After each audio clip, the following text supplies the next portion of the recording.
Sonpur block स्थित PM Shri कुशलेश्वर उच्च विद्यालय स्वच्छता पक्ष पालित हो जाइछि। प्रधान शिक्षक बाबूलाल साहू अध्यक्षतार अनुष्ठित उद्यापन उत्सव में समाजसेवी तथा जिला परिषद सभ्या प्रतिनिधि श्री करमचंद महंती, मुख्य अतिथि ऐतिहासिक तथा गवेषक सुदाम नायक, मुख्य वक्ता नायब सरपंच गीतांजलि पलिया, परिचालना कमिटीर सभापति ईश्वर चंद्र पालिया, सभ्य गिरीश चंद्र भरासागर सम्मानित अतिथि भागे जोग देइथिले।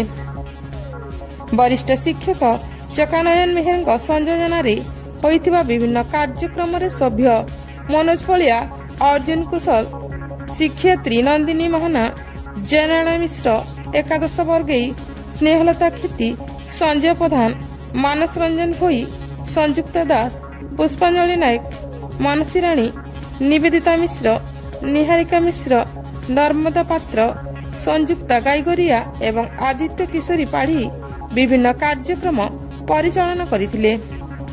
शेषरे चौधरी विवाह धन्यवाद अर्पण करथिले। बालमुकुंद सेठी, चमार बाग वार्ड मेंबर तथा जनप्रतिनिधि एथिरे सहयोग करथिले। निकटस्थ ग्राम को जाई एक सचेतना रैली मध्य आयोजन करा जायतिला।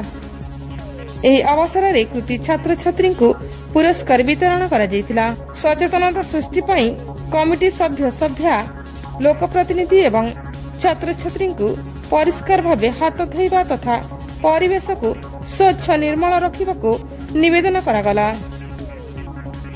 Bureau report, foundation TV.